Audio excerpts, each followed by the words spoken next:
সংগ্রহ করতে হয়।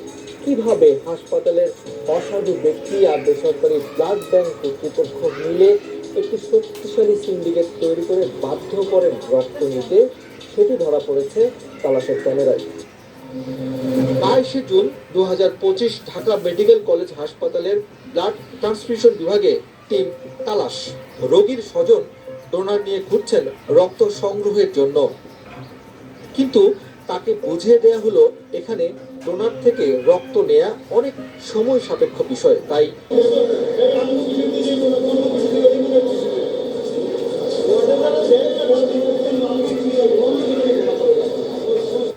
অনেকটা বাধ্য হয়েই ফিরে আসেন গাইনি বিভাগে। নেত্রকোনা থেকে এসেছেন মামুন। তার সন্তান সম্ভবা স্ত্রী ঢাকা মেডিকেলের গাইনি বিভাগে ভর্তি, তার জন্যই রক্তের প্রয়োজন। সেই খবর পাওয়ার পরই গাইনি বিভাগের একজন অফিস সহকারী পরামর্শ দেন তার কাছে রক্ত রয়েছে, তার জন্য দিতে হবে 3000 টাকা। মামুন সেই প্রস্তাবে রাজিও হয়ে গেলেন। তালাশ টিম মামুনের স্বজন পরিচয় দিয়ে তাদের সাথে মিশে যায়। কিছুক্ষণ পর এই অফিস সহকারী আমাদের নিয়ে রওনা হলেন। কিছু দূর যাওয়ার পর এক ব্যক্তির সাথে পরিচয় করিয়ে দেয় আমাদের।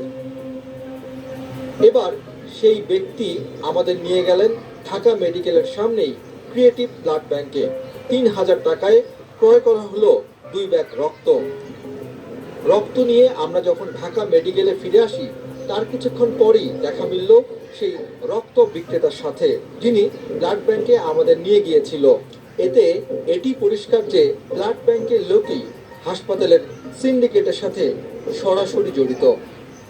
এভাবেই মামুনদের মতো মানুষদের বাধ্য করা হয় প্রাইভেট ব্লাড ব্যাংক থেকে রক্ত কিনতে। তাদের সেই সিন্ডিকেটের কাছে অসহায় আপনি আমি। যখন কেউ মানবতার কথা বলে রক্ত সংগ্রহ করে সেই রক্ত আবার আপনার আমার কাছে বিক্রি করে, তখন সেটি কি আর মানবিক সংগঠন বলে কিছু থাকে? মানবতার পরিচয় দেয়া সেই সব রক্ত ব্যবসায়ীদের মুখোমুখি হব আমরা। তবে তার আগে আপনাদের স্মরণ করে দিতে চাই মাইলস্টোনের মর্মান্তিক বিমান দুর্ঘটনার কথা। 21 জুলাই 2025 মাইলস্টোনের বিমান দুর্ঘটনার কথা নিশ্চয়ই মনে আছে আপনাদের। মুহূর্তেই অগ্নিগর্ভে রূপ নেয় পুরো স্কুল। সে সময় আহত কোমলমতি শিশুদের জীবন বাঁচাতে চারদিকে রক্তের জন্য হাহাকার।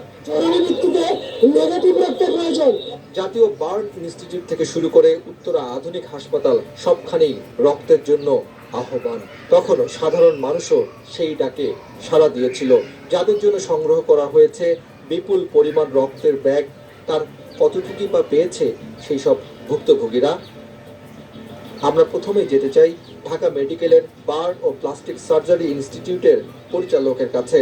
আমরা জানতে চাই কত ব্যাগ রক্ত লেগেছিল মাইলস্টোনের আহত রোগীদের জন্য। লিস্টের মধ্য থেকে আমাদের এখান থেকে আমরা সরাসরি 80 ব্যাগ এবং এয়ারফোর্স ডোনারের মাধ্যমে আরো 99 ব্যাগ, মোট 179 ব্যাগ টোটাল আমরা সংগ্রহ করেছি। মানে অন্য কোনো সংগঠন যদি রক্ত সংগ্রহ করে থাকে মাইলস্টোনের নামে, সেটাতে আসলে আমাদের তেমন কিছু করার ছিল। একই প্রশ্ন করেছি আমরা উত্তরা আধুনিক মেডিকেল কলেজ হাসপাতালের পরিচালকের কাছেও। আমরা বাইরে থেকে কোনো ব্লাড নেই নাই, আমাদের প্রয়োজন হয় নাই। আমরা নিজস্ব যে আমাদের ব্লাড ব্যাংক আছে সেখান থেকে আমরা দিয়েছি।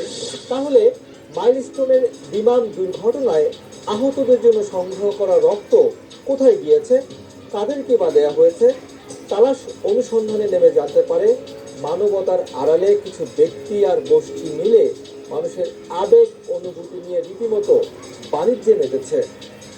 মানুষের জীবন রক্ষা করার জন্য সেই রক্ত হাত বদল হয়েছে টাকার বিনিময়ে। এই দৃশ্য মাইলস্টোনের বিমান দুর্ঘটনার পরই উত্তরার দিয়াবাড়ি এলাকায় খোলা আকাশের নিচে আহতদের জন্য সংগ্রহ করছে একটি ব্লাড ব্যাংক। সবাই আহ্বান জানাচ্ছে রক্ত দেওয়ার জন্য। কোনো ধরনের শারীরিক পরীক্ষা আর ব্লাড গ্রুপ চেক করা ছাড়াই রক্ত নেয়ার কাজ চলছে। বিমান দুর্ঘটনার পরেই চারদিকে যখন নেগেটিভ রক্তের জন্য হাহাকার, তখন এই সংগঠনের কাছেই বি নেগেটিভ রক্ত দিয়েছিলেন উত্তরার শাহাবুদ্দিন।